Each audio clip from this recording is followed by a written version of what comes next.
देश की राजधानी और उसका दिल कहे जाने वाली दिल्ली लगातार विकास और तरक्की के रास्ते पर आगे बढ़ रही है। इन सब के बीच राजधानी में बचपन पर बड़ा खतरा मंडरा रहा है। यहां तक कि यहां बच्चे खुलकर सांस तक नहीं ले पा रहे। देश की राजधानी में खतरे में है मासूम, खुलकर सांस नहीं ले पा रहा है। दिल्ली का बचपन, बढ़ता प्रदूषण रोक रहा है सांसें। प्रदूषण की मात्रा बढ़ रही है, बचपन पर भारी। बढ़ते प्रदूषण से मासूमों को खतरा। दिल्ली के 40% बच्चों पर मंडरा रहा है अस्थमा का खतरा। प्रदूषण को रोक लो वरना बीमार हो जाएगा बचपन। जी हां, दिल्ली में बचपन खुलकर सांस भी नहीं ले पा रहा और इसकी वजह है यहां की फिजा का लगातार मैला और प्रदूषित होना। यहां हर साल प्रदूषण के स्तर में इजाफा दर्ज किया जा रहा है, जिससे दिल्ली में बच्चों को सांस लेने में दिक्कतें हो रही हैं। यहां तक कि 40% बच्चों में अस्थमा की भी आशंका है। एक ताजा सर्वे में इन बातों का खुलासा हुआ।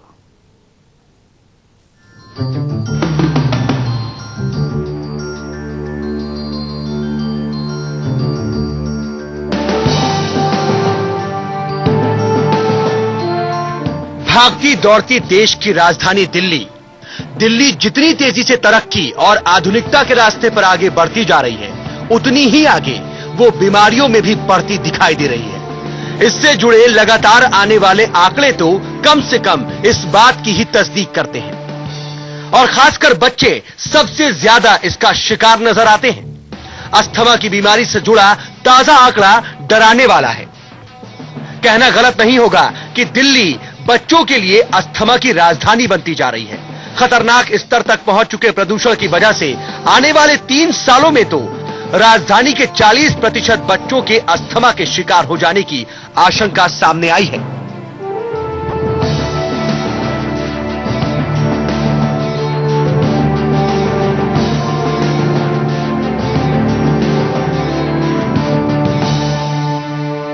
हील फाउंडेशन और ब्रीथ ब्लू के ताजा सर्वे में देश के दूसरे महानगरों की तुलना में दिल्ली के बच्चों पर प्रदूषण का सबसे ज्यादा असर सामने आया है। सर्वे की माने तो राजधानी के 21% बच्चों के फेफड़े असामान्य स्थिति में हैं। 19% बच्चों में सांस लेने में दिक्कत देखी गई। यहां तक कि 40% बच्चों के अगले 3 सालों के अंदर अस्थमा का शिकार होने की भी आशंका सामने आई है। मासूमों पर मंडरा रहा यह खतरा दरअसल प्रदूषण के लगातार बढ़ते स्तर की वजह से है। राजधानी में हर साल प्रदूषण के स्तर में भी इजाफा देखा जा रहा है। साल दर साल के आंकड़ों पर नजर डालें तो साल 2008 में प्रदूषण का स्तर दिल्ली में 201 था, तो वहीं 2010 में यह बढ़कर 249 तक पहुंच गया। वहीं 2012 में दिल्ली में प्रदूषण का स्तर बढ़कर 276.9 तक पहुंच गया और 2014 में यह 316 के आंकड़े तक पहुंच गया। बता दें कि ये आंकड़े बेहद चिंताजनक है, क्योंकि आरएसपीएम का मानक स्तर 60 मिलीग्राम प्रति घन मीटर होना चाहिए, जबकि दिल्ली में आरएसपीएम का मानक स्तर पहुंच चुका है 300 मिलीग्राम प्रति घन मीटर के भी पार। वैसे दिल्ली के अलावा 4 अन्य शहरों की बात करें तो सांस की बीमारी से संबंधित दिक्कतों में बेंगलुरु दूसरे पोजीशन पर नजर आया, जहां 36% बच्चों में सांस की परेशानी है, तो वहीं कोलकाता के 35% और मुंबई के 27% बच्चों में सांस की परेशानी देखी गई। देश के 4 महानगरों के सरकारी स्कूलों के 2000 से ज्यादा बच्चों पर किए गए सर्वे से जो तथ्य सामने आए हैं, वो वाकई चिंता बढ़ाने वाले हैं। आज का बचपन कल का भविष्य है, पर सोचिए, अगर हम आज अपने बच्चों को इतना प्रदूषित वातावरण दे रहे हैं तो कल को उनका भविष्य कैसा होगा। Delhi desk, total news. वक्त हो गया एक छोटे से ब्रेक का। टोटल न्यूज पर खबरों का सिलसिला लगातार जारी है।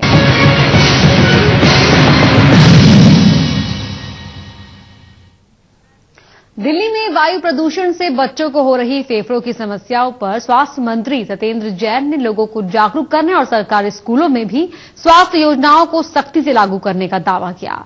स्वास्थ्य मंत्री सत्येंद्र जैन से खास बातचीत की हमारे सहयोगी मनोहर केसरी ने। दिल्ली में एयर पॉल्यूशन से स्कूली बच्चे लंग्स की समस्या से ज्यादा पीड़ित हैं। इसका पता एक सर्वे से चला है। इस बारे में हमारे साथ दिल्ली के स्वास्थ्य मंत्री सत्येंद्र जैन हैं, इनसे बात करते हैं। जैन सर, दिल्ली के बच्चे जो स्कूल गोइंग हैं वो 40% ऐसे बच्चे हैं जो सीवियर लंग्स की प्रॉब्लम से वो पीड़ित है। इसके लिए सरकार क्या कर रही है? देखिएगा, जो पॉल्यूशन है, दिल्ली का पॉल्यूशन है, वो एक लोकल प्रॉब्लम नहीं है, पूरे रीजनल प्रॉब्लम है, पूरे रीजन की प्रॉब्लम है। अब जैसे हरियाणा, पंजाब और वेस्टर्न यूपी में अगर पैडी में फील्ड में पैडी को जलाया जाता है तो उसका सारा पोल्यूशन भी दिल्ली आता है। इवन जो कंस्ट्रक्शन हो रही है हरियाणा में, बहुत ज्यादा कंस्ट्रक्शन चल रही है, उसका पोल्यूशन दिल्ली में आता है। दिल्ली के अंदर जो व्हीकल्स चल रहे हैं उसकी वजह से पोल्यूशन हो रहा है, वो भी एक पार्ट है। इवन जो कहते हैं कूड़े को जलाया जाता है, अगर दिल्ली में जलाया जाता है, दिल्ली के आसपास कहीं भी जलाया जाता है, उसका भी पोल्यूशन दिल्ली आता है। तो दिल्ली के अंदर पोल्यूशन एक बहुत बड़ी समस्या बन चुकी है और दिल्ली की सरकार उसके प्रति बहुत जागरूक है और उसके लिए जो भी करना होगा सरकार सब कुछ करेगी। क्या करेंगी सर, ये प्लान कर रहे हैं, एनवायरमेंट मिनिस्ट्री इसके लिए सारी प्लानिंग कर रही है कि जैसे कि कूड़ा चलाने को बैन किया गया है। इवन मैं बता सकता हूँ, पीडब्ल्यूडी डिपार्टमेंट ने दिल्ली की सड़कों को सारे रिपेयर कर रहे हैं। दिल्ली की सड़कों के आसपास जो मिट्टी होती है, बड़ी सड़कों के पास, उसको मैकेनिकल क्लीनिंग करने की प्रोग्राम बना रहे हैं ताकि मिट्टी की धूल ना उड़े। तो सब चीजों को हम प्रोएक्टिवली स्टार्ट कर रहे हैं। और जो स्कूली बच्चे हैं जो अफेक्टेड हो चुके हैं और जो अफेक्टेड ना हो, उनकी भी जांच हो, इसके लेकर के दिल्ली सरकार क्या कोई ड्राइव शुरू कर? दिल्ली स्कूल चिल्ड्रन के लिए स्कूल हेल्थ प्रोग्राम हमने स्टार्ट किया हुआ है। उसको ज्यादा स्ट्रेंथन किया जाएगा, ज्यादा कम इंटरवल के ऊपर लोगों का, बच्चों का टेस्ट कराए जाएंगे, चेकअप कराया जाएगा और जिनको भी इंटरवेंशन की जरूरत होगी उनको इलाज कराया जाएगा। और जो इस तरह से पॉल्यूशन फैला रहे हैं, क्या उनके खिलाफ भी कोई कार्रवाई होगी? वो तो करेगी सरकार, जो भी कानून है उसके साथ तो कार्रवाई करनी ही पड़ेगी। बहुत बहुत धन्यवाद। ये थे दिल्ली के स्वास्थ्य मंत्री सत्येंद्र जैन, जिन्होंने साफ तौर से कहा है कि जो भी कानून अभी है उसको सख्त से सख्त लागू करने की जरूरत है और दिल्ली सरकार इसके लिए कटिबद्ध है। कैमरा विद्याधर बारिक के साथ मनोहर केसरी, टोटल न्यूज, दिल्ली। दिल्ली की जानलेवा हवा आपके बच्चों की सांसों पर लगाम लगाने में कोई कसर नहीं छोड़ रही। वायु प्रदूषण से बच्चों को फेफड़ों की गंभीर समस्याएं हो रही हैं, इसलिए देश भविष्य को सुरक्षित रखने के लिए बेहद ही सावधान रहने की आवश्यकता है। दिल्ली की जानलेवा हवा आपके बच्चों की सांसों पर लगाम लगा सकती है, इसलिए आप सावधान हो जाएं। राजधानी के जहरीली हवा में कई ऐसे रसायन हैं जिसकी वजह से आपके बच्चे फेफड़ों की गंभीर बीमारियों के शिकार हो रहे हैं। 3 में से 1 बच्चा एयर पोल्यूशन के कारण उसके फेफड़े की जो फंक्शन है, जो हमारे सांस लेने की कैपेसिटी है, वो बहुत ही कम है और इसमें टॉप नंबर पे दिल्ली है। दिल्ली में 40% बच्चे जो है जिनके लंग फंक्शन खराब है। कहने का तात्पर्य ये है कि जो एयर पोल्यूशन से जितने डिफरेंट तरह की गंदगी है, पार्टिकुलेट मैटर होते हैं, उससे ना कहीं एलर्जी बढ़ती है बट और तरह के रेस्पिरेटरी इन्फेक्शंस का रिस्क, जिन लोगों को पहले से अस्थमा की बीमारी है उनको दिक्कतें बढ़ती हैं। कोई प्रेग्नेंट महिला है, उनके पेट में जो बच्चा है उस पर भी गलत असर पड़ता है। तो ये जो आगे की फ्यूचर हमारे आने वाली है वो पहले ही से इनके जो फेफड़े पे पॉल्यूशन ने इतनी खराबी कर दी है कि हमें इसको अच्छी तरह से समझना होगा कि आगे चल के ये बहुत बड़ा प्रॉब्लम होने वाला है। वायु प्रदूषण से बच्चों में फेफड़ों के अलावा वजन में कमी संबंधित कई समस्याएं हो सकती हैं। इससे देश के भविष्य की पूरी जिंदगी अस्पतालों के चक्कर काटते काटते ही खत्म हो जाएगी। देखिए, जैसे कि आप लोगों को पता है, दिल्ली में एयर पोल्यूशन, दिल्ली इंडिया का क्या पूरे विश्व का सबसे पॉल्यूटेड सिटी में से एक है। और आज ही एक आपने खबर जो आपने पढ़ी होगी जिसमें कि एक स्टडी की गई थी बच्चों में, 8 से 10 साल के, 10 से 14 साल के बच्चों में। उसमें यह पाया गया कि पूरे इंडिया में देखा जाए तो अगर आप अपने जिगर के टुकड़े को इन तमाम रोगों से दूर रखना चाहते हैं तो न सिर्फ सरकार को बल्कि आपको विशेष तौर पर ध्यान देने की जरूरत है।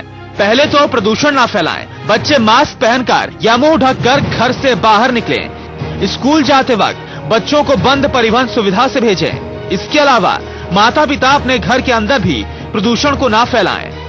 ऐसे में अब आपको तय करना है कि आप अपने जिगर के टुकड़े की सांसों को बिना दिक्कत के चलते रहने देना चाहते हैं तो इन हिदायतों को नजरअंदाज ना करें। ताकि आपके घरों की खुशियां बनी रहने के साथ साथ देश का भविष्य भी सुरक्षित रहे। कैमरामैन विद्याधर बारिक के साथ मनोहर केसरी, टोटल न्यूज।